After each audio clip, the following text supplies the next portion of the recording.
Todavía queda mucha tela que cortar.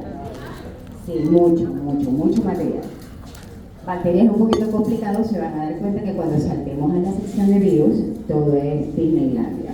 Es un poquito más chévere porque los virus son mucho más sensibles, no tienen tantos periquitos como digo yo. Las bacterias tienen muchos factores de virulencia, se han dado cuenta que cada bacteria tiene algo distinto que lo caracteriza, entonces eso es lo que lo hace complicado. Muy bien, arrancamos entonces con vacilos productores de zoonosis en la mañana de hoy. Zoonosis, ¿qué significa zoonosis? Animales, enfermedades transmitidas del animal al humano o bien viceversa. La dirección habitual, el 90% es que sea animal-humano, pero también puede ser en la dirección contraria. ¿Ok? Muy bien, esa es la definición. Comenzamos entonces con la familia, con el género Brucella, que pertenece a la familia Brucellaceae, ahí está. Y tenemos entonces 4, fíjense, especies súper importantes. Y de las 4 está resaltadito en rojo, no rojo PSV, ¿ok? Ese es rojo Navidad. Ok. Brucella melitensis, ¿por qué? Porque Brucella melitensis enferma a las cabras y de esas 4 especies sí, ciertamente es la que produce enfermedad grave, aguda y grave. Tenemos entonces en segundo lugar a Brucella suis, que enferma a los cerdos, Brucella abortus, que enferma a las vacas, y por último, Brucella canis, que enferma a los perros. Pero vuelvo y repito, de esas 4, la más importante es Brucella melitensis, no lo olviden. Dentro de las características generales, bueno, son parásitos obligados de humanos y animales, tienen diversas formas, pueden estar bajo la modalidad cocos, o bien bacilos, o bien cocobacilos gram negativos, o bien intracelulares obligados, y tienen requerimientos nutricionales complejos. Necesitan aminoácidos, vitaminas, sales, glucosa para crecer. Sin embargo, se catalogan como metabólicamente inactivos, son aerobios inmóviles no esporulados, catalasa y oxidasa positiva, moderadamente sensibles al calor y a la acidez, pero son perfectamente destruidos por proceso de pasteurización. ¿Sí recuerdan pasteurización? Donde lo mencionamos en la primera práctica. Muy bien. Todo alimento lácteo, llámese leche, quesos y muchos jugos, que son de cartón, deben ser debidamente procesados por pasteurización antes del consumo. Eso es bien importante. Entonces, ¿cuáles son las rutas de infección? Tenemos entonces, fíjense, el tracto digestivo, el más común, más o menos representa el 90% de los casos, y es a través de la ingestión de leche o queso. Me refiero a la leche de cabra. Gracias a Dios, no es una leche o un queso de pronto de ingesta común. Sin embargo, hay familias y hay muchos, vamos a decirlo todavía en la actualidad, hay muchas personas que viven en materas, que son personas que trabajan para dueños de materas y entonces consumen queso de cabra, porque me ha pasado. A través de membranas mucosas, fíjense, por gotitas de secreción respiratoria o bien por la conjuntiva ocular. Y piel, fíjense, a través del contacto directo con secreciones o excretas de esos animalitos infectados. Desde el punto de vista patogénico, la célula blanco de este microorganismo son los monocitos y macrófagos. Ella tiene especial tropismo por el sistema retículo linfático, fíjense, toma los conductos y ganglios linfáticos regionales, y de ahí, vía conducto torácico, toma la circulación sanguínea y llega a los distintos órganos como hígado, vaso, médula ósea, músculo esquelético y tracto urogenital, en donde produce abscesos. Eso es lo típico de este patógeno, produce abscesos. Entonces, bueno, como es un patógeno intracelular, eso le permite evadir la respuesta inmunitaria y el efecto, por supuesto, de los antibióticos. Por tal motivo, el tratamiento de este patógeno es prolongado. A veces no son 7, 10 días como el patógeno habitual, sino que es de pronto un poquito más demorado, pero es por eso, porque es un patógeno intracelular. La enfermedad leve normalmente la produce Brucella abortus suis y canis, y la variante aguda y grave la produce normalmente melitensis, que es la que enferma a las cabras, ¿ok? Entonces, bueno, para que se produzca enfermedad, paso número 1, es importante el ingreso a la célula del microorganismo, ella permanece en el endosoma y se replica, y ahí, fíjense, produce unas proteínas que regulan biogénesis, tráfico intracelular de vacuolas que contienen la bacteria, inhibe la unión del fagosoma al lisosoma, evade todo tipo de destrucción intracelular y más o menos 48 o 72 horas después de la infección, ella es liberada por lisis. Lisis quiere decir ruptura, ¿ok?, de la célula, o bien también lo hace por un mecanismo no lítico. Hay textos que lo describen así, que bien pudiera salir también por un mecanismo no lítico. Entonces, estas son las 3 cosas fundamentales que necesita Brucela para provocar infección. 1, evade entonces la destrucción intracelular. 2, inhibe la apoptosis de las células mononucleares que están infectadas. Y 3, previene la maduración de células dendríticas con presentación de antígenos y activación de células T. ¿Ya ustedes vieron inmuno? No. Ay, se salvaron. Sí, porque creo que en la rotación contraria es donde ven inmuno. Ok, bueno, se salvaron. ¿Por qué? No, porque por ejemplo, el grupo que viene, que ya vio inmuno, entonces uno se da más a la libertad de pronto de preguntar más cosas inmunológicas, pero ustedes que no, entonces bueno, los voy a dejar quietos. ¿Ok? ¿Ah? ¿Puedo qué? Sí. Entonces, Brucela tiene un comportamiento bipolar. Ella inhibe y al mismo tiempo promueve entonces la respuesta inflamatoria, inmune proinflamatoria. Muy bien, desde el punto de vista clínico, la enfermedad se conoce como brucelosis. Ese es el término adecuado de la enfermedad. Brucelosis, sin embargo, en algunos textos lo van a encontrar como fiebre ondulante, fiebre de Malta, todos ellos son sinónimos, ¿ok? El periodo de incubación es de 1 a 3 semanas, pero puede prolongarse hasta 3 meses. Tiene un inicio que es lento, que es paulatino, que es insidioso. Ese paciente normalmente manifiesta malestar, debilidad, cefalea, mialgia, fiebre, depresión, sudoración, anorexia, linfadenopatía y hepatoesplenomegalia. Yo miro a un paciente de eso y yo pienso que lo que tiene es gripecita, ¿verdad? ¿Sí? Uno normalmente lo que menos piensa al inicio es en una brucela, porque tiene síntomas, fíjense, muy inespecíficos. La fiebre se eleva en la tarde y disminuye normalmente durante la noche con mucha sudoración, mucha. Eso se presenta más o menos en un 90%, eso es muy típico, muy característico, la diaforesis o sudoración. Síntomas nerviosos y gastrointestinales como dolor abdominal, náuseas, vómito, y pueden verse las dos variantes, o bien evoluciona con diarrea, o bien ese paciente se torna constipado.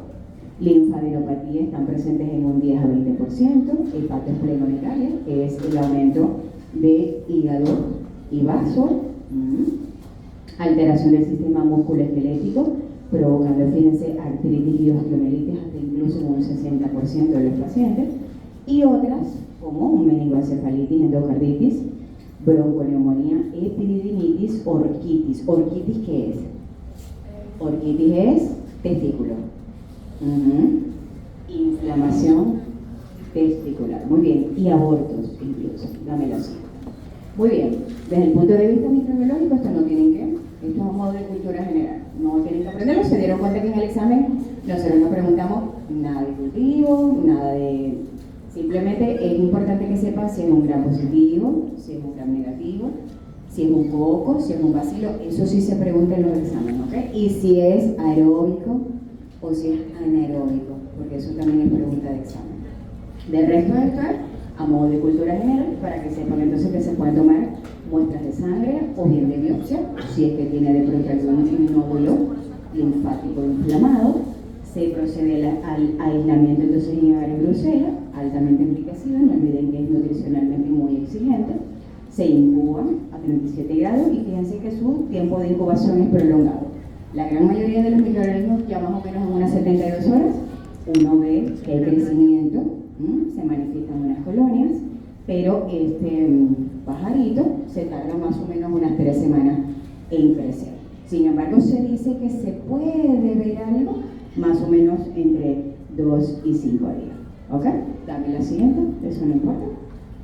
Y desde el punto de vista serológico también se pueden hacer ensayos de aglutinación, las famosas aglutininas febriles.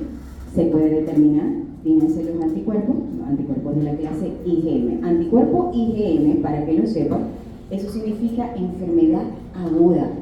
Cuando determinamos a un paciente IgM positivo, eso quiere decir que tiene la infección en el momento. ¿Bien? E IgG implica infección pasada. Eso es una huella serológica. Muy bien, entonces la IgM está presente desde la primera semana de enfermedad y puede incluso persistir durante la fase crónica. La IgA y la IgG aparecen después más o menos de una tercera de 21 días, que es la tercera semana del inicio de la enfermedad, y aparece o está, por supuesto, en la enfermedad crónica. Los títulos de aglutinina de 1 a 80 pues nos indican médicamente que está la enfermedad activa. Activa quiere decir que en el momento está el patógeno activo. Desde el punto de vista de inmunidad, fíjense, con la infección ocurre una respuesta de anticuerpos. Se fabrican anticuerpos en contra de ese patógeno y es probable que se produzca una protección a infecciones subsecuentes. ¿Qué traduce eso? Que nada más que la persona se enferma una vez en la vida. O sea, porque crea anticuerpos y lo protege de eso. Ya no hay recidivas, no hay reinfecciones. El tratamiento, bueno, con tetraciclina, rifampicina, trimetoprim sulfa, que lo odio, ese es el famoso Bactron. Ajá. Eso a mi criterio no sirve. Yo no uso Bactron para nada. Pero los del CDI, ¿sí saben lo que es un CDI? ¿Sí? Los del CDI les encanta poner Bactron. Bactron para las diarreas, Bactron para las neumonías, Bactron para la faringitis.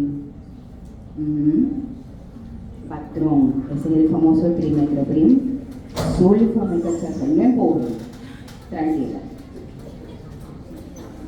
Ok, bienvenida. Muy bien, esto es... Ella quiso pasar así como que yo no me iba a dar cuenta. Y le sonó la puerta, de todo. Tranquila, no hay problema. Muy bien. Esto también a modo de cultura general, porque nosotros en los exámenes tampoco preguntamos fármacos. Eso lo van a ver ustedes con más detalle cuando estén el año que viene en farmacología, pero sépanlo. Estos son todos los medicamentos que podemos utilizar, ¿ok? Aminoglicoácidos y quinolona. Y en el caso de niños y adultos, muchas veces se combina doxiciclina con gentamicina, y fíjense que el tratamiento es prolongado, lo que les decía.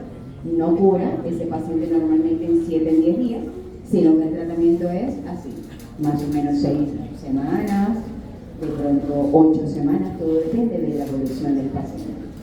Y la prevención, bueno, todos los animalitos que están infectados por brucela deben sacrificarse. Sacrificarse quiere decir, hay que erradicarlos. Hay que pasteurizar, no lo olviden, leche y productos lácteos, reducir el riesgo laboral. Esto es una enfermedad normalmente ocupacional. ¿Qué significa enfermedad ocupacional? Que son normalmente personas que están en contacto con animalitos, llámese por ejemplo veterinario, aquellas personas que por ejemplo se encargan de los criaderos de vacas, de cerditos, de vaquitas, de cabritas, ¿ok? Aquellas personas que trabajan en materas, en haciendas, están en contacto con esos animales y pueden correr el riesgo. Y para ello, en la actualidad, no contamos con vacuna. Dame la siguiente. Vamos con el siguiente género, Francisella. Pertenece entonces a la familia Francicelaceae. Ahí tenemos entonces al género Francisella con sus especies. Fíjense, Francisella tularensis, su especie tularensis. Tenemos a la holártica y a la media asiática. La enfermedad, fíjense, se llama así, tularemia. Ese es el término médico correcto, tularemia. Pero en algunos textos clásicos también lo van a conseguir como fiebre glandular, fiebre de los conejos, fiebre de la garrapata o fiebre de la mosca del ciervo. Todas ellas son sinónimos, ¿ok? Muy bien, es un cocobacilo gram negativo, débil, muy pequeñito, inmóvil, exigente desde el punto de vista nutricional, para su crecimiento amerita o necesita cisteína, es un aeróbico estricto y también es un parásito intracelular que sobrevive durante periodos prolongados en los macrófagos del sistema reticuloendotelial, en donde produce inhibición de la fusión fagosoma y lisosoma. Tiene entonces una cápsula polisacarídica con actividad antifagocítica. La cápsula la protege. Y tiene entonces lipopolisacáridos con actividad de endotoxina. Fíjense desde el punto de vista epidemiológico. Ustedes tienen que estudiar mucha epidemiología, porque en base a la epidemiología es que pueden llegar al diagnóstico de los casos clínicos. Edad, de dónde viene, qué hace, ¿okay? Eso es sumamente importante. Eso es lo primero que pregunta un médico cuando llega un paciente a la consulta, para poder llegar al diagnóstico. Entonces, fíjense, ella es de distribución universal, sin embargo, le gustan los climas fríos. Está típicamente en el hemisferio norte, fíjense, en el círculo por allá ártico, hasta unos 20 grados de latitud de la parte norte, y sin embargo, a pesar de ello, se dice que la incidencia es bajita. El porcentaje de infección por este patógeno, gracias a Dios, es bajito. No se ha descrito hasta ahorita enfermedad en regiones meridionales, como por ejemplo Centroamérica, Sudamérica, en los climas tropicales donde hay calor, ella no está. Muy bien. Francisella tularensis se encuentra entonces en numerosos animalitos como conejos, liebres, garrapatas, moscas, mosquitos, ratones, ratas, castores. Esos son normalmente los animalitos en donde se encuentran. ¿Cuáles son las 4 rutas principales de transmisión? Ahí está. A través de artrópodos y moscas, o bien contacto directo con tejido de animal infectado, o bien inhalación de aerosoles, o bien ingesta de agua y alimentos que estén contaminados. Entonces, Francisella tularensis es muy infeccioso, se considera un agente potencial de bioterrorismo. En la mayor parte de los casos se adquiere, fíjense, a través de la picadura de una garrapata de caparazón duro. Pero en el examen ustedes no me van a poner garrapata de caparazón duro. Yo necesito que sepan cuáles son los géneros de garrapata que se involucran allí, que son las del género Ixodes, Dermacentor y Ambiloma. Cuando se pregunte algo en relación a Francisella, ustedes tienen que decir es la garrapata del género tal. ¿Okay? Muy bien. Y dependiendo de la puerta de entrada, fíjense que la cantidad de microbios que se necesita para enfermar es distinta. A través de la picadura, fíjense, de un artrópodo o por piel intacta, se necesitan solo 10 bacterias. Pero si es por piel mucosa o bien la vía inhalatoria, se necesitan 50 bacterias. Y por último, si es por la vía oral, necesitamos 10 a la 8 bacterias. Dependiendo de la puerta de entrada, la concentración o la cantidad de microorganismos para enfermar varía. Muy bien, este es el espectro clínico.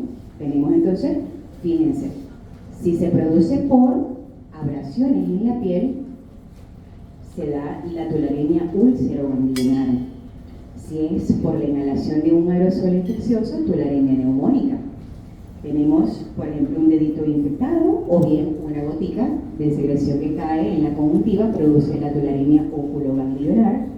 Tenemos la tularemia ganglionar que solo cursa con linfadenopatía, es decir, aumento del volumen del ganglio, pero sin úlcera. Y por último, la variante orofaringia que puede, en algunas ocasiones, cursar con sepsis. Comenzamos entonces con la tularemia úlcero-ganglionar, es la variante más común. Por eso es la que vamos a describir en la mañana de hoy.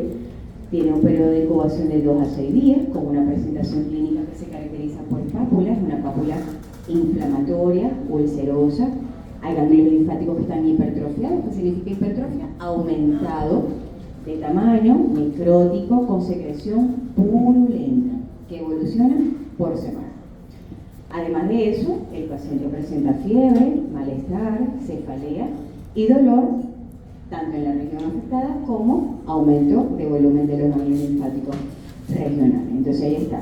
Fíjense, es una lesión que es ulcerativa, que es necrosada, que puede aparecer, fíjense, en dedos, allí en la región frontal, o bien la variante que es solamente donde hay aumento de volumen, fíjense, del ganglio, pero no hay úlcera.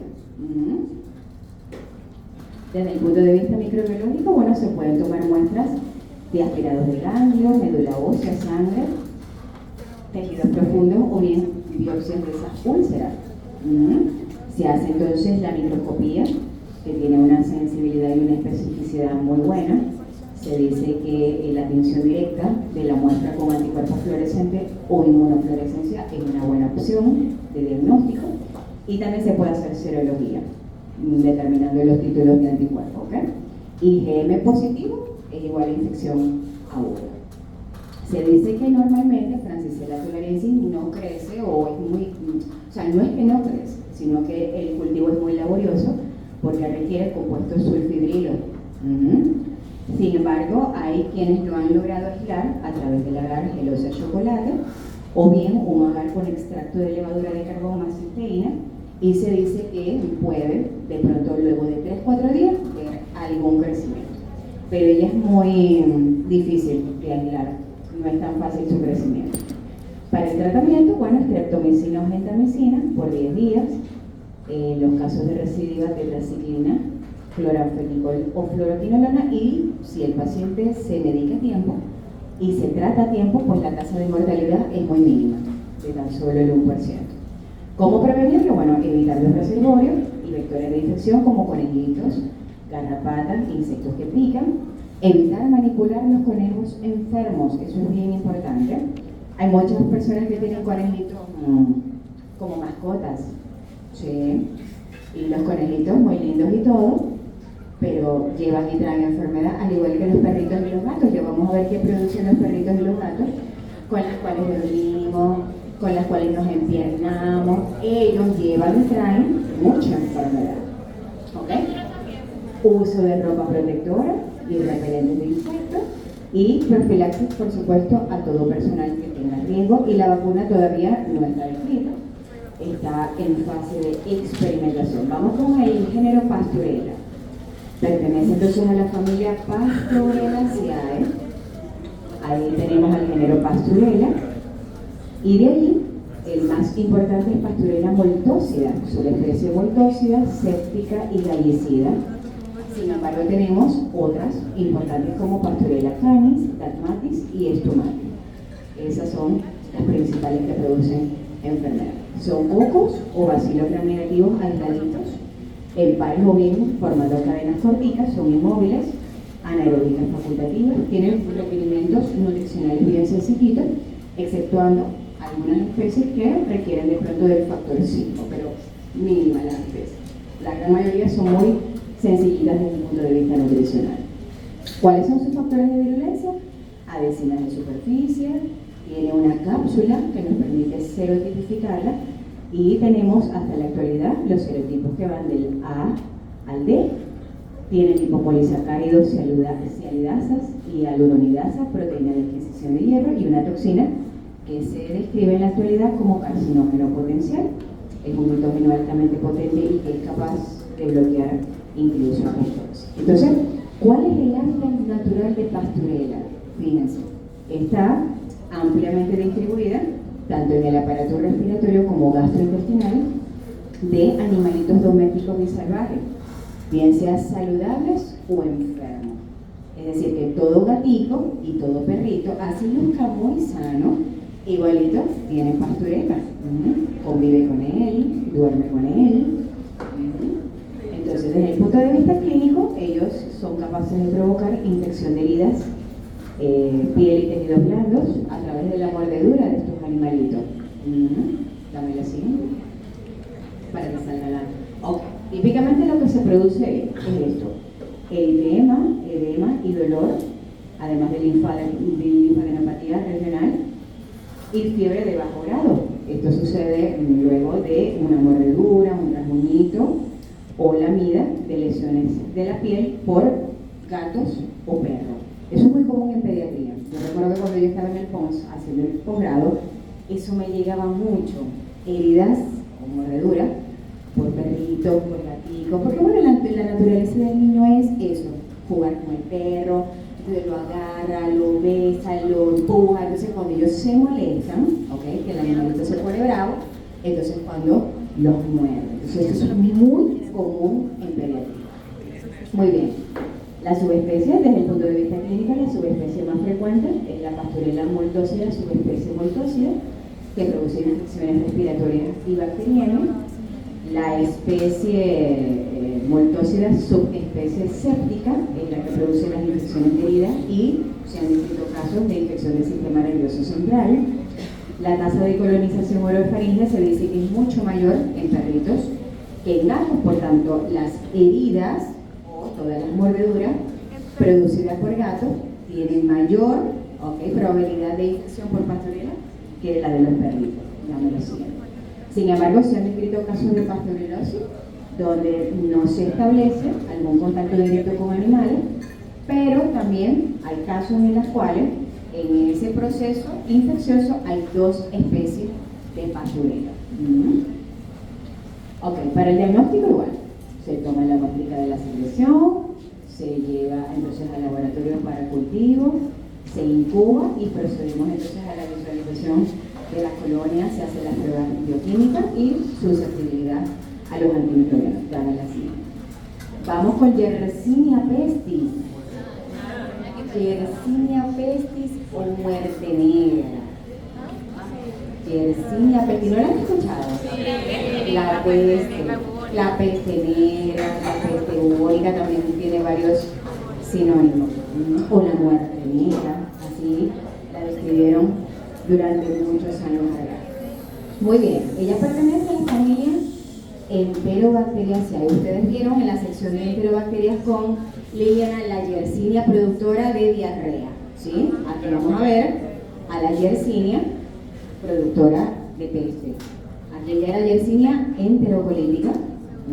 Esta es Yersinia P, ¿ok?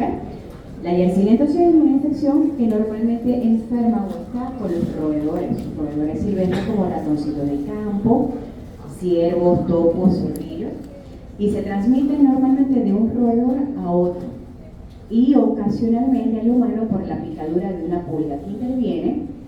El que lleva y trae todo ha de ser una pulguita, la pulga de la rata, es la que está involucrada en el crimen, ¿verdad?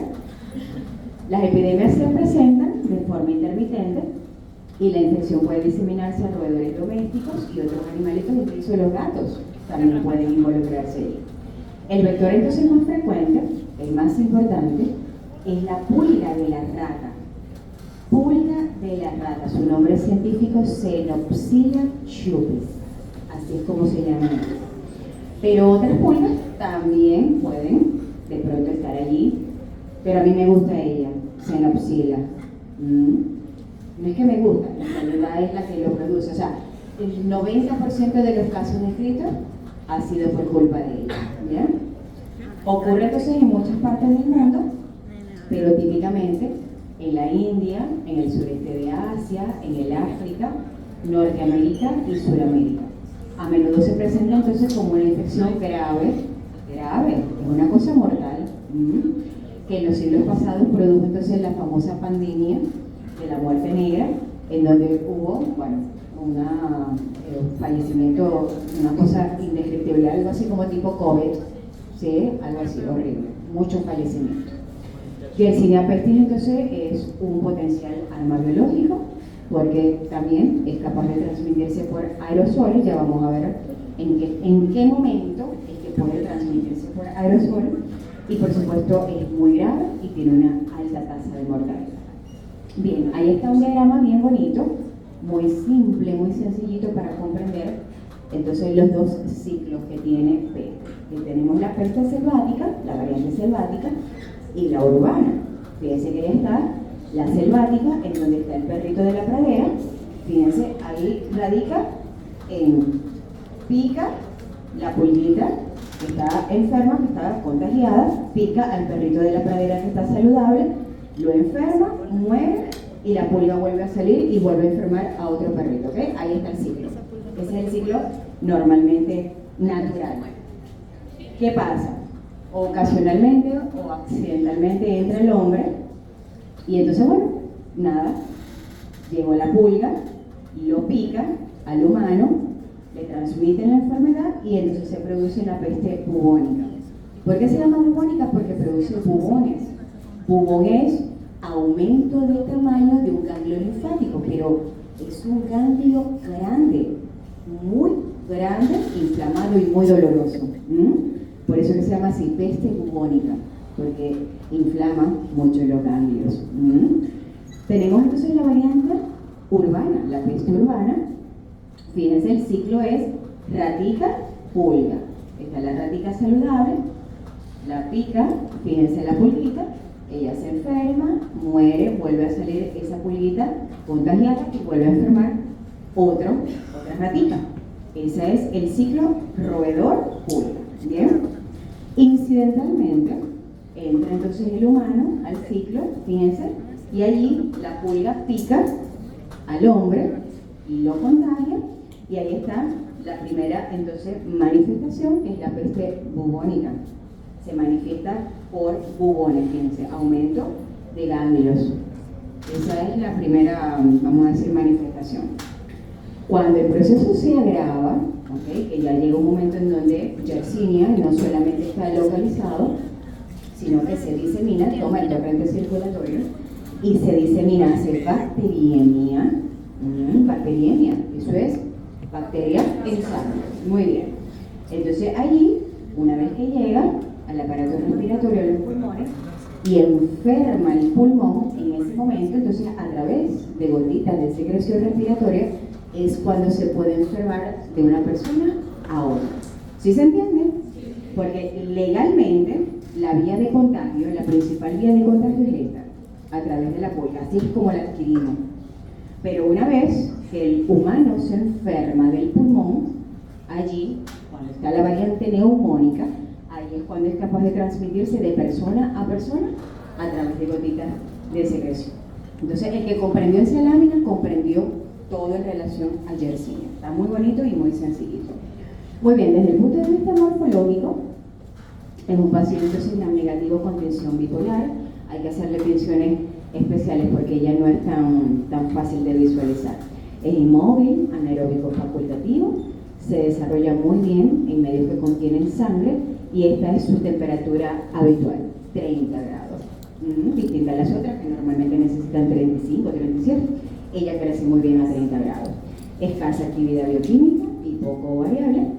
Desde el punto de vista antigénico, cuenta con un lipopolisacárido con actividad de endotoxina, cuenta con antígenos, que es controlada por plásmido, con multiplicación a 37 grados, tiene una proteasa, que también está controlada por plásmido, actúa como una coagulasa, más o menos a esa temperatura, entre 20 y 28 grados. En la pulga, ya vamos a ver qué hace la coagulasa en la pulga, y como una fibrinolicina en el humano. Y eso le confiere poder de diseminación. Tiene una cápsula que es de proteína, también controlada por plásmido, y tiene una fosfolipasa D que le permite la supervivencia en el intestino de la pulga. Contiene sideróforo, la Yersinia bactina, actividad citotóxica, inhibición de la migración fagocítica con destrucción importante de macrófagos, inhibición de la agregación plaquetaria, cuenta con una toxina murina, activador de plasminoides y lipopolisacárido. Es un patógeno catalogado como supervirulento que produce enfermedad sistémica y una alta tasa de mortalidad. Prácticamente el que adquiere Yersinia pestis difícilmente se salva, muere. Por eso es que aquella pandemia, bueno, prácticamente nadie sobrevivió. Muy bien, porque es muy agresiva, es muy virulenta. Entonces, bueno, desde el punto de vista patogénico, fíjense que ahí tenemos la pulguita, que se alimenta entonces de un roedor que está infectado, y las bacterias ingeridas entonces se multiplican en el intestino de la pulguita. Ese es el paso número 1. Bien, a través entonces de esa coagulasa que mencionamos en la lámina anterior, ella obstruye el proventrículo y no permite que ella siga alimentándose. Una vez que se obstruye ese proventrículo, entonces esa pulguita igual sigue picando. Ella pica, pica, pica, y toda esa sangre que es aspirada, contaminada por supuesto, va a ser regurgitada hacia la herida, fíjense, de la picadura, Ahí es cuando ella está haciendo la regurgitación e inyecta entonces todas esas yersinias al interior de lo que es el organismo anfitrión. Entonces esos microorganismos inoculados van a ser fagocitados posteriormente por los leucocitos polimorfonucleares, y otros, fíjense, son capaces entonces de entrar por el torrente circulatorio, hacer bacteriemia, que fue lo que comentamos ahorita al inicio, y producir entonces diseminación a múltiples órganos. Dame la siguiente. Llega entonces rápidamente, fíjense, a los ganglios linfáticos, ocasionando entonces inflamación hemorrágica, mucha inflamación. Esos ganglios linfáticos se tornan necróticos, muy inflamados, muy fluctuantes. Luego de allí toman la circulación sanguínea y de allí la diseminación amplia a prácticamente todos los órganos. Ninguno se salva. Las lesiones suelen ser hemorrágicas y necróticas en todos los órganos, pero principalmente afecta, fíjense, a meninges, produciendo meningitis, neumonía, pleuropericarditis, y la peste neumónica primaria la adquirimos entonces a través de la inhalación de gotitas de secreción infecciosa, produciéndose una consolidación hemorrágica con sepsis y muerte. Prácticamente nadie se salva de una peste, por más prontito que hagamos el diagnóstico, pero es por la naturaleza del patógeno, ha de ser muy agresiva la melacina. Desde el punto de vista clínico, el periodo de incubación es de 2 a 7 días, ese paciente cursa con fiebres altas de 39 a 40, linfadenopatías dolorosas, fíjense, ganglios linfáticos grandes, aumentados de volumen, normalmente, fíjense, en la ingle o bien en las axilas. Esas son la ubicación típica. Puede en la etapa inicial cursar con vómito y diarrea, luego produce CID, es coagulación intravascular diseminada, con hipotensión, con ya trastornos o alteraciones del estado mental, con falla cardíaca, falla renal, y por último, en la etapa ya terminal, ellos hacen entonces meningitis y neumonía. Dame la siguiente. Ok, desde el punto de vista microbiológico, se debe sospechar de esta patología en pacientes que tengan fiebre y que han estado expuestos, o sea, que tengan el antecedente de una exposición a roedores y que estén en una zona endémica conocida. Eso es una enfermedad de denuncia obligatoria, que quiere decir que si sospechamos de un caso, eso hay que notificarlo a las autoridades, porque eso indica que se avecina por ahí de pronto una epidemia o una pandemia. Entonces, al sospecharlo, inmediatamente hay que notificarlo para hacer el cerco epidemiológico o el alerta.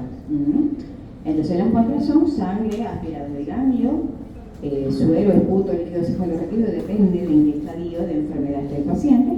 Se hace entonces el frotis respectivo, dame la siguiente, y los cultivos, por supuesto, en sangre humana, gelos de chocolate, cualquiera de ellas, y de verdad, en realidad, el diagnóstico confirmativo lo hacemos a través de serología, aún con el aumento de los títulos de anticuerpos. Así es como se confirma el diagnóstico. Muy bien.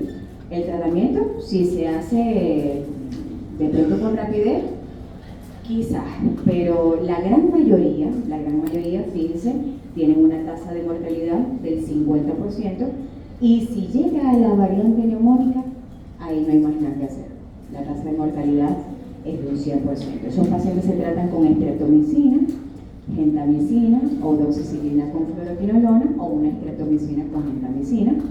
Y para ello, bueno, desde el punto de vista de prevención, hay que vigilar mucho a los animales infectados, vectores y contactos.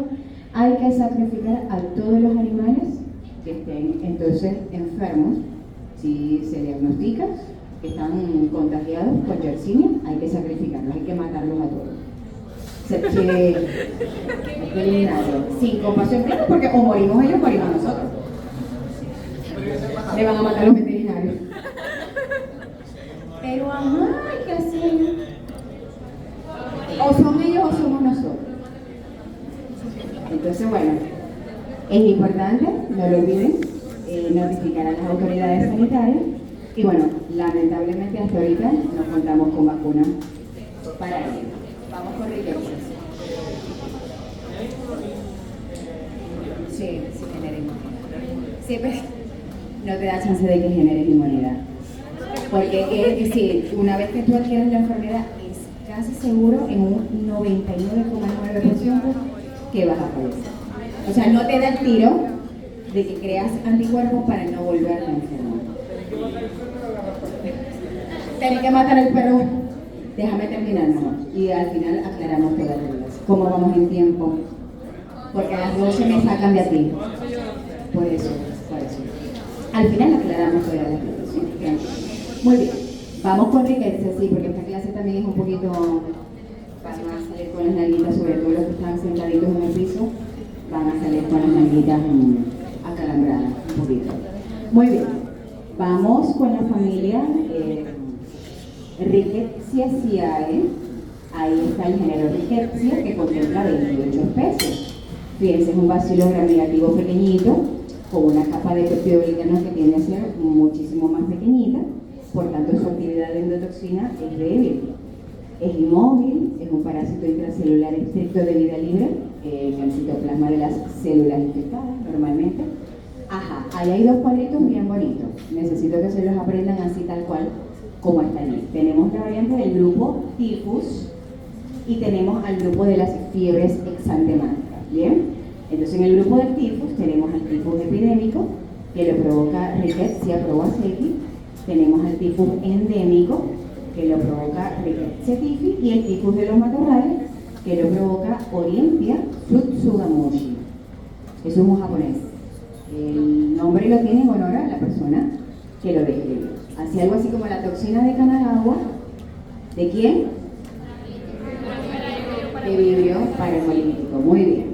Tenemos entonces el grupo de las fiebres exantemáticas. Ahí tenemos a la fiebre exantemática brasileña, la rickettsiosis exantemática de Connor. De allí, de ese grupo, en realidad la más importante es la fiebre de las montañas rocosas. Fiebre maculosa de las montañas rocosas, lo provoca Rickettsia rickettsii. De ese grupo, ella, ¿ok? Dame la siguiente. Tenemos también a la fiebre Q, que lo provoca Coxiella burnetii, y ella no entra ni en una ni en la otra, o sea, esta parte. O provoca un cuadro que es similar, muy parecido a influenza, como una gripe. En realidad es una verdadera neumonía con hepatitis o bien encefalopatía, y se puede acompañar también en algunos casos de endocarditis infecciosa. La transmisión la hacemos a través de la inhalación de aerosoles de placenta, heces, orina, leche de algunos animalitos como ovejas, cabras y ganado bovino. Dame la siguiente.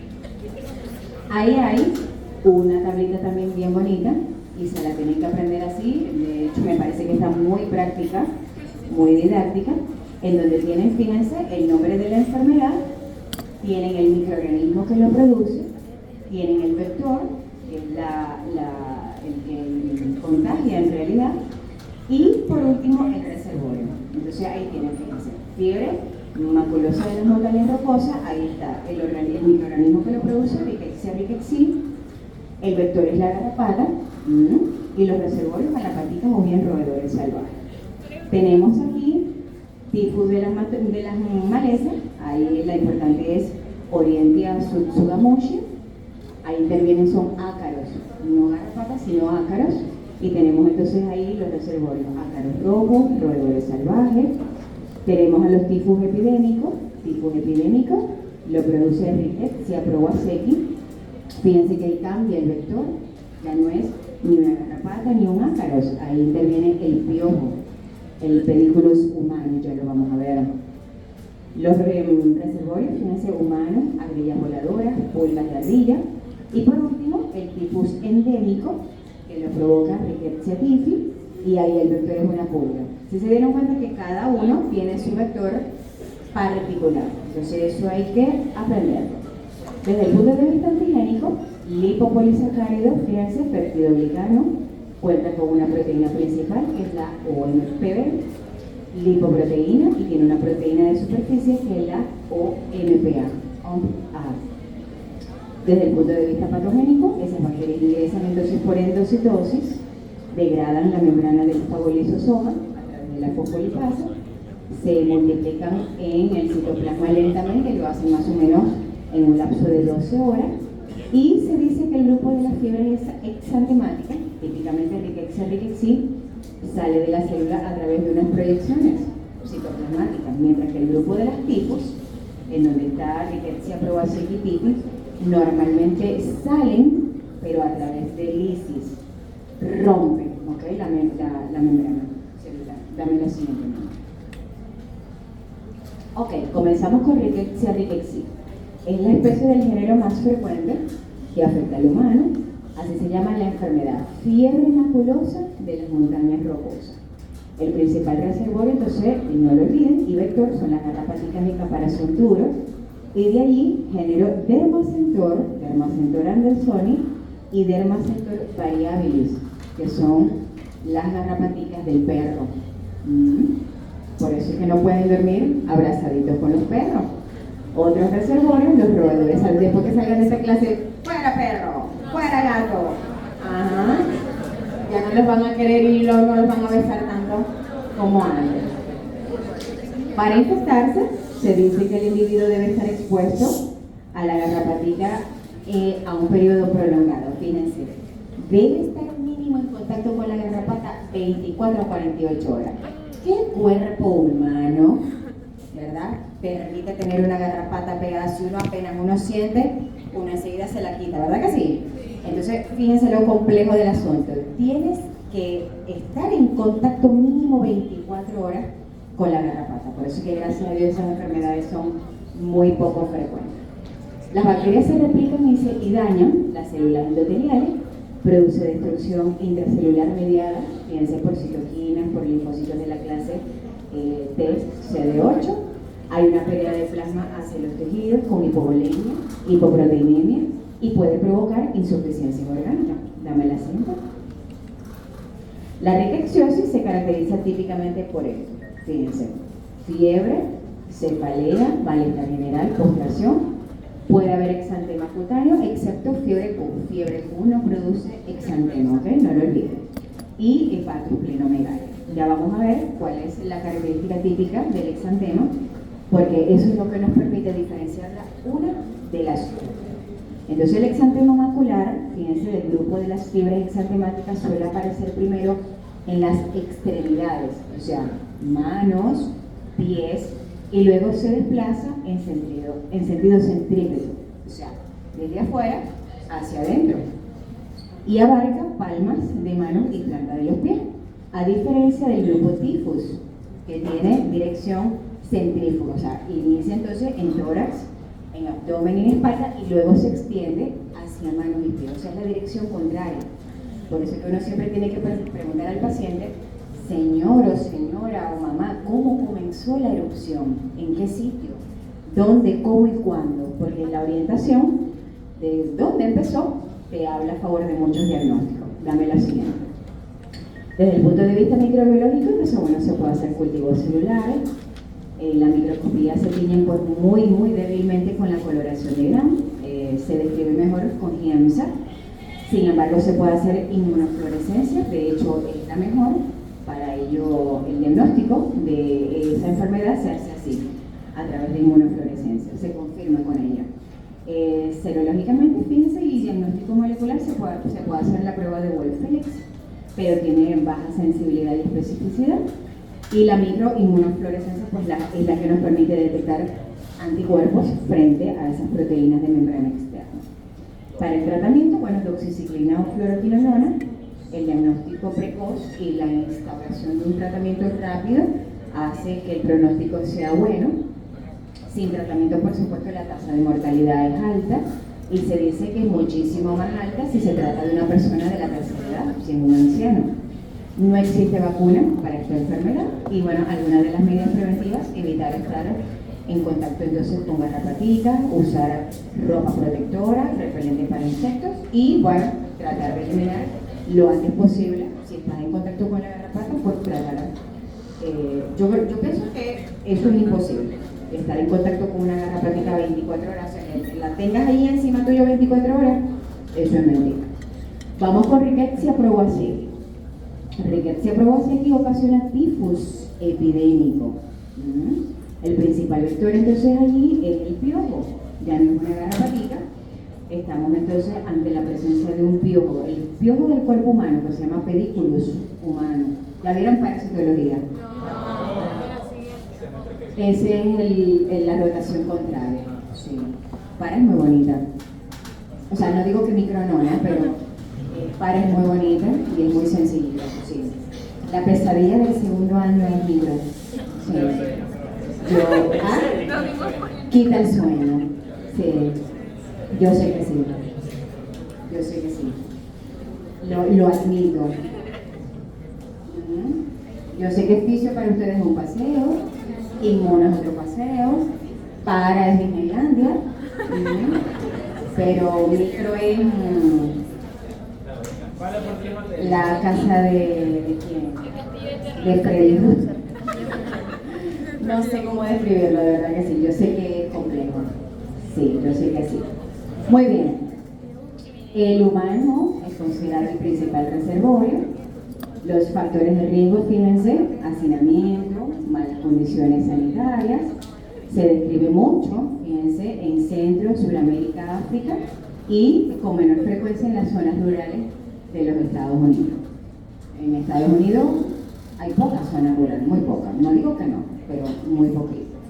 En verdad las condiciones de salubridad de ellos son muy buenas. Tú puedes perfectamente tomarte un vaso de agua del tubo que no te va a pasar nada. Absolutamente nada, es un agua sumamente potable. Ellos tienen le dan mucha importancia, ¿okay?, a lo que es la parte de salud. Igual que la de aquí, que te sale tamarindo. Muy bien. La enfermedad es muchísimo más grave y letal, por supuesto, en mayores de 40 años. Y se dice que, fíjense, hay una tasa de mortalidad que puede llegar incluso al 30%. En el caso del tifus endémico, que le provoca Rickettsia typhi, ella comparte muchas características clínicas con el tifus epidémico, pero se dice que es más leve y rara vez letal, exceptuando, vuelvo y repito, a los ancianos. Las personas ya de la tercera edad, obviamente su sistema inmune ya no es igual y tienden de pronto a complicarse más. Desde el punto de vista diagnóstico, entonces, bueno, a través de serología, por una microinmunofluorescencia, es el mejor, vamos a decirlo, la mejor forma de hacer diagnóstico y confirmar. El tratamiento, fíjense, igual, a base de tetraciclina, cloramfenicol, son muy eficaces para el tratamiento del tifus. Las medidas importantes para el control de los piojos, y para ellas sí contamos con una vacuna, que es para el tifus inactivada con formaldehído, pero solo se recomienda a la población de alto riesgo, ¿okay? Eso no es para todo el mundo. Eso es para la población de verdad que lo necesita. Vamos con Ehrlichia.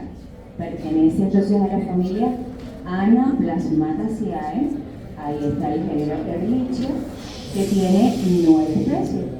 Yo sé que están cansados, ¿sí? Yo también, pero son temas así. Y todos los temas de micro son así.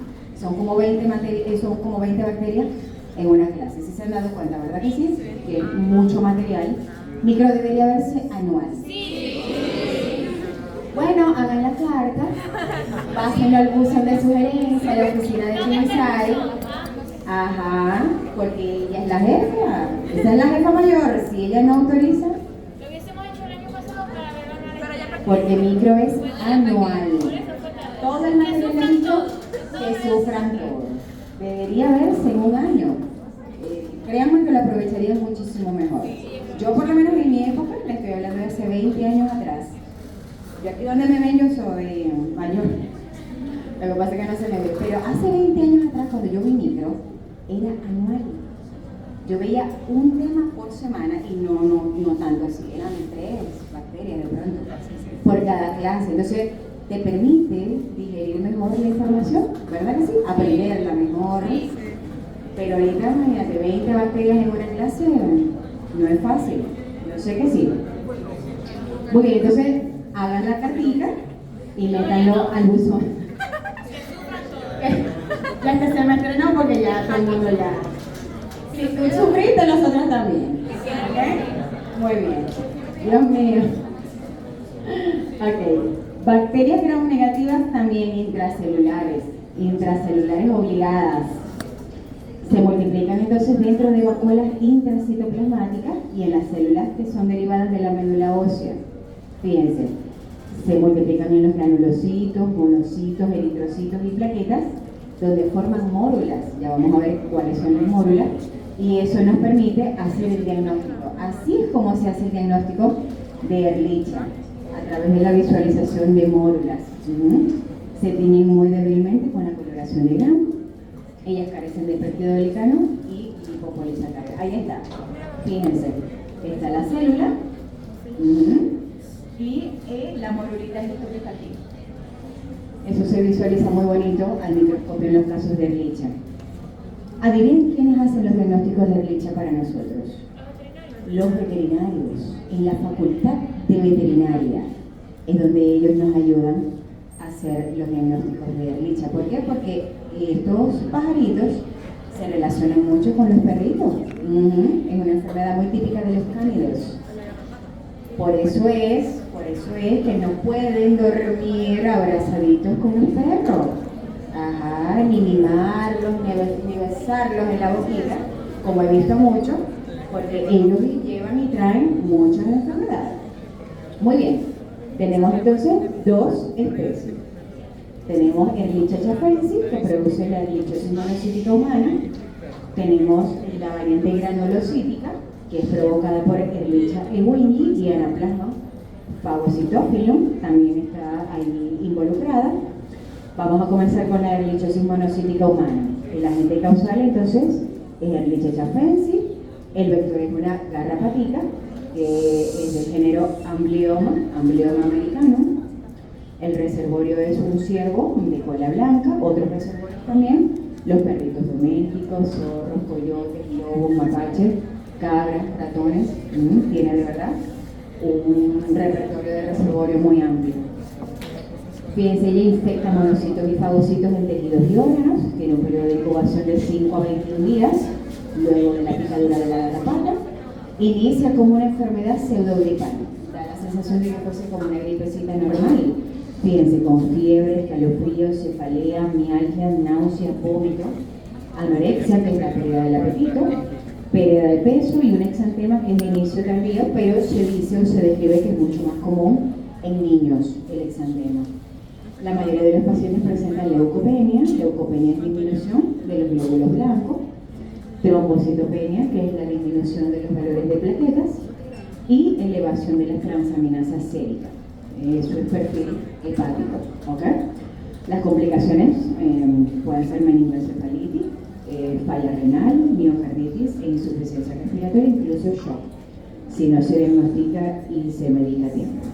Tiene una baja tasa de mortalidad, 2 al 3%, es frecuentemente asintomática, sin embargo se puede producir enfermedad grave o letal, pero con menor frecuencia en la variante chafensis. Requiere una recuperación prolongada y la respuesta inmune destruye entonces al patógeno y es la responsable del gran daño que hace. Dame la siguiente. Vamos con la variante granulocítica. La produce entonces Ehrlichia ewingi y Anaplasma phagocytophilum. Los reservorios son mamíferos pequeñitos como ratas, ratones, ardillas. Y el vector es la garrapata del género Ixodes. Fíjense que el género cambia. Ehrlichia ewingi origina principalmente entonces una enfermedad en cánidos, en los perritos. Y el ser humano es simplemente un anfitrión accidental. La presentación clínica es exactamente la misma, parecidísima.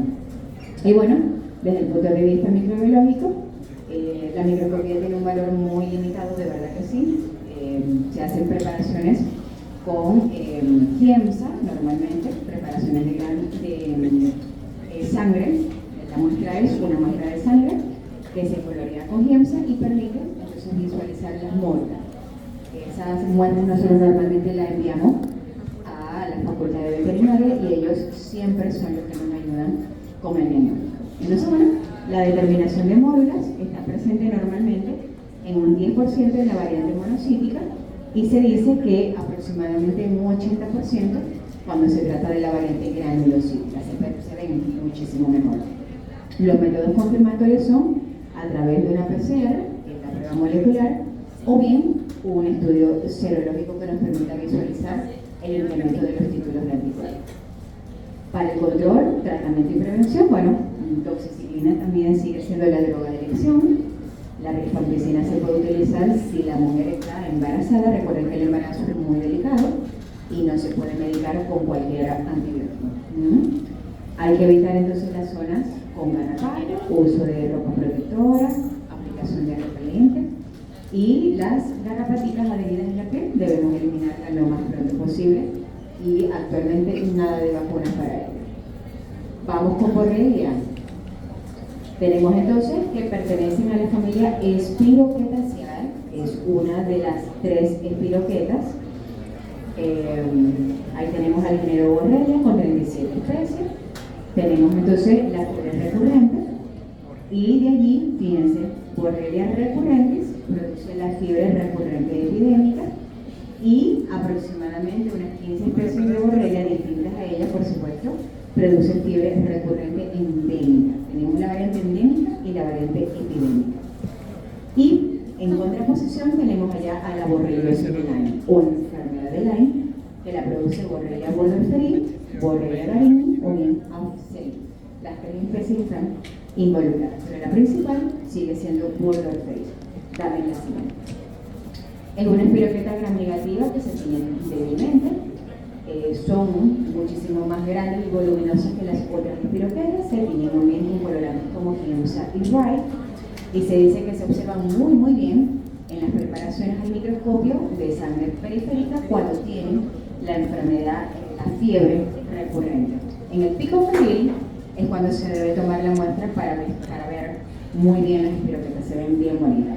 Poseen 7 a 20 flagelos periplásmicos, todo depende de la especie, y son microaerofílicos con necesidades nutricionales excelentes. Dame la siguiente. Desde el punto de vista patogénico, el individuo se expone a los artrópodos infectados, luego esas borrelias se diseminan a través de sangre, de la sangre a muchos otros órganos. Ella no sintetiza ninguna clase de toxina, o sea, su forma de enfermar no es a través de toxina, se eliminan rapidito cuando se genera una respuesta inmune humoral específica, y las manifestaciones clínicas son normalmente debidas a la liberación de una endotoxina. Dame la siguiente. Hay un cuadrito comparativo para que vean entonces las diferencias entre fiebre epidémica y endémica. La fiebre epidémica la produce entonces Borrelia recurrentis, mientras que la endémica la producen muchísimas especies de Borrelia. El vector, en el caso de la epidémica, es un piojo, en el caso de la endémica es la garrapata de caparazón blando. Ahí está, la del género Ornithodorus. El reservorio, fíjense, en el caso de la epidémica, es el ser humano, es el único reservorio. En el caso de la fiebre endémica están los roedores, pequeñitos mamíferos, garrapatas blandas. Y enfermedad diseminada en el vector, pues en el caso de la epidémica no pasa nada. Y en el caso de la endémica sí hay una infección diseminada en la garrapata.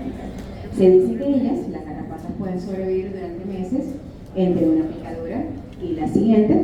Es posible que el afectado, o sea, la persona que ha sido picada, no recuerde el evento o el accidente de la picadura por esas garrapatitas blandas. Ellas pican normalmente de noche. La mayor actividad de las garrapatas es normalmente de noche, por eso es que la persona que está de pronto durmiendo es picado y no se acuerda, no se dio cuenta, y solo permanecen adheridas por un par de minutos. Muy bien, vamos con la parte clínica. Fiebre recurrente, fíjense, tiene un periodo de incubación de 3 a 10 días, tiene un comienzo que es brusco, que es repentino, con escalofríos, con fiebre alta. Se dice que en ese momento hay muchas espiroquetas en sangre cuando hace el pico febril. Esa fiebre puede durar más o menos unos 3 a 5 días, pero se alterna con periodos afebriles, 4 a 10 días. Por eso que se llama fiebre recurrente, porque aparece la fiebre, luego desaparece un par de días, luego vuelve a aparecer, luego desaparece. Entonces, de ahí su nombre, fiebre recurrente. Se dice que el segundo ataque de fiebre y escalofríos y cefalea, pues normalmente puede aparecer 3 a 10 recidivas, pero cada vez son menos intensas. Los episodios de los picos febriles y las febriles aparecen como consecuencia de la capacidad de las borregas de sufrir variación antigénica, al igual que lo hace Neisseria. Si recuerdan Neisseria gonorrea también hace variación antigénica. Vamos entonces con la enfermedad de Lyme o borreliosis de Lyme. Vamos a saltar la parte de lo que es historia. Es una enfermedad que también ocurre en el hemisferio norte. Normalmente le gustan los climas fríos. Es una enfermedad transmitida por garrapatas del género Ixodes, con manifestaciones clínicas muy variadas. Y ahí están, fíjense, manifestaciones dermatológicas, reumatológicas, neurológicas y cardíacas. Ya las vamos a detallar. Son al menos 10 especies de borrelia las responsables de la enfermedad de Lyme, pero en el ser humano las 3 especies importantes son Burgdorferi, Garini y Axel. Esas 3 son las importantes en el humano. Muy bien, ese microorganismo se adhiere entonces a los proteoglicanos en las células del hospedador. La enfermedad aparece en 3 fases. Ya vamos a describir qué es lo que aparece en cada una de las fases. La primera etapa, que es la infección temprana, es localizada. Fíjense, se produce un eritema migratorio que aparece en 60-80%, con una lesión cutánea que es de diseminación centrífuga, que aparece en unos pocos días, incluso meses, pero en un promedio más o menos en 4 semanas ella se manifiesta. Luego de la picadura de la garrapata, se acompaña a un cuadrito muy parecido a una gripe. Fiebre, calofrío, mialgia, cefalea, y aparece también el linfocitoma, que es una placa o nódulo de color rojo azulado, que es indoloro, no hay dolor, en el lóbulo de la oreja o bien en el escroto, en los niños, o en el área del pezón en los adultos. Fíjense, ahí está, bien bonito. Eritema migratorio. Luego pasamos a la segunda etapa, que es la etapa de diseminación. La primera era una etapa localizada. Ahorita vamos a la segunda etapa, que es donde hay diseminación, más o menos ocurre luego de 2 a 5 semanas, con malestar, fatiga, fiebre, mialgias, artralgias, fiebre y sudoración nocturna importante, múltiples eritemas migratorios o linfocitomas, dolor intermitente, empiezan, fíjense, los dolores en las articulaciones, en los tendones, en los músculos, se produce la neuroborreliosis, con meningitis aséptica o bien neuritis periférica, y la afección cardíaca en esta etapa también es importante. Dame la cita. La tercera y última etapa, que es la infección persistente o crónica, se caracteriza por la presencia de bacterias en órganos como por ejemplo piel y articulaciones. Se produce la acrodermatitis crónica atrófica con fibrosis importante crónica de la piel. Se produce artritis y neuropatías periféricas como encefalomielitis. Dame la siguiente. Ya vamos a terminar, ya falta poquito. ¿Cómo vamos en tiempo? 11:40. No, ya en 20 minutitos terminamos. Tenemos desde el punto de vista microbiológico que la fiebre recurrente, entonces hay que hacer la visualización de las espiroquetas, no lo olviden, a través de frotis de sangre tenidas con Giemsa o Wright en el periodo febril. Lo mejor es tomar la muestra de sangre en el pico febril, porque ahí vamos a ver las espiroquetas hermosísimas. Es el método más específico y sensible. Las pruebas serológicas no se deben usar en el caso de la fiebre recurrente por la variación antigénica, no vale la pena hacerlo. Contrario a la enfermedad de Lyme. En la enfermedad de Lyme sí hay que hacer pruebas serológicas porque de hecho es como confirmamos el diagnóstico a través de pruebas como por ejemplo una inmunofluorescencia, una ELISA, y los cultivos se dice que son muchísimo más sensibles que la PCR. Para el tratamiento de doxiciclina y eritromicina, la fiebre recurrente puede medicarse con doxiciclina o eritromicina. En la borreliosis de Lyme, igual doxiciclina, pero también amoxicilina o acitromicina. Y bueno, desde el punto de vista de prevención hay que eliminar todas las garrapatitas. Es importante el control de roedores. La enfermedad epidémica transmitida por piojos también es importante, entonces controlar todo lo que es usar aerosoles antipiojos, mejorar las condiciones higiénicas. Tampoco contamos con vacunas en la actualidad. Y por último, leptospira. Esa es la última. Pertenece entonces a la familia Leptospiraceae, esa es otra espiroqueta. Son 3 espiroquetas: Borrelia, Leptospira, y la otra espiroqueta, que es Treponema, la vamos a ver en clases sucesivas. Tenemos entonces que son, está el género Leptospira con 17 especies. Son espiroquetas delgaditas, enroscaditas, que tienen 2 flagelos periplácnicos. Son aeróbicos obligados, que crecen a una temperatura entre 28 y 30, en medios de cultivo importantes complementados con vitaminas, ácidos grasos y sales de amonio, y tienen una distribución universal, la melación. Ella sí está como la mala situación, en todos lados. O sea, no tiene una predilección por ser un clima tropical o no tropical, ella puede estar aquí y puede estar allá. Desde el punto de vista de transmisión, tiene afinidad por el tracto urogenital, especialmente riñones, por lo que los animalitos infectados excretan la bacteria, bien sea por orina, por líquido amniótico o bien material de aborto. Pueden penetrar entonces a través de las membranas mucosas intactas o bien en la piel, a través de abrasiones. La transmisión al humano es generalmente por vía indirecta, o bien suelo o bien aguas contaminadas. La puerta de entrada es normalmente lesiones en la piel, hay antecedentes de un baño de inmersión, por ejemplo natación, o caminatas, por ejemplo en un río, descalzo. Dame la siguiente. Está chateando con la novia. Tenemos entonces a los anfitriones, fíjense, los reservorios, que están allí los roedores, y pequeñitos mamíferos en donde puede provocarse una infección crónica en ellos. Y nosotros estamos entre los anfitriones accidentales. Está el humano, animalitos de granja o bien los perritos. Fíjense que los perritos han tenido una participación activa en esta clase, ¿verdad que sí? Entonces, piénsenlo, consúltenlo con la almohada. Ya saben, no pueden dormir empiernaditos con los perros. La mayoría de las infecciones se registran en los meses más cálidos.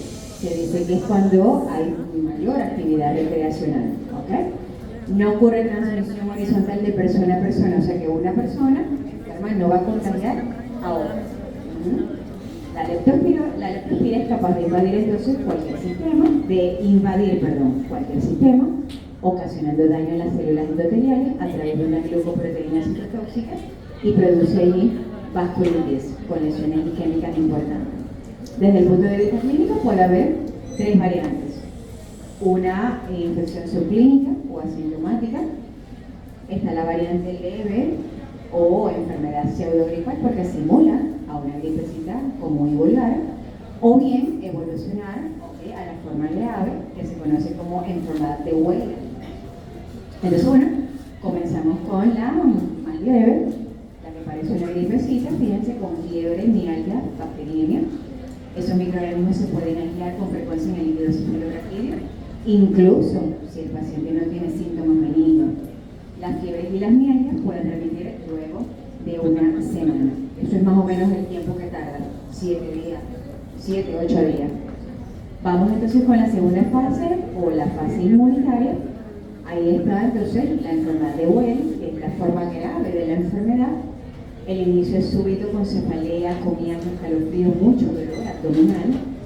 Puede evolucionar ese paciente si no se medica a tiempo y se trata a tiempo a colapso circulatorio, con trombocitopenia, manifestaciones hemorrágicas, meningitis aséptica, insuficiencia hepática renal, neumonías hemorrágicas o bien vasculitis y miocarditis que pueden conllevar a la muerte. La gravedad de la enfermedad se ve bien influenciada por la cantidad de microorganismos que están involucrados. Por supuesto, depende mucho del sistema inmunológico, del anfitrión y la virulencia de la cepa infectante. Yo digo que a veces no es tanto el microbio, sino que depende mucho del estado inmunológico de la persona. ¿No ven?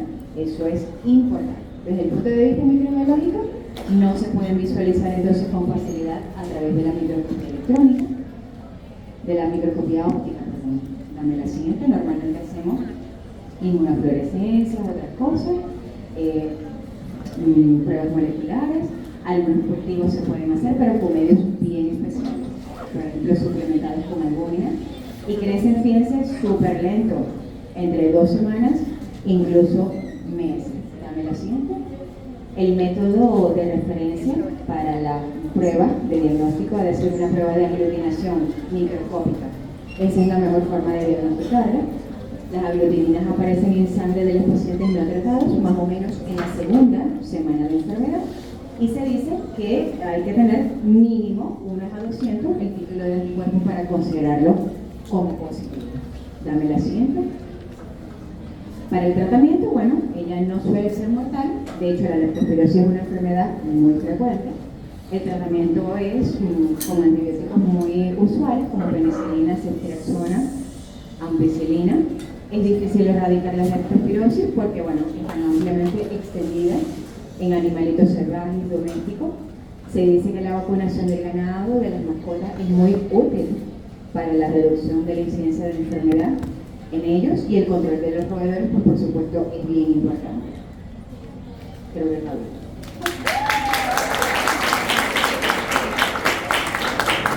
Bueno, mis amores, culminamos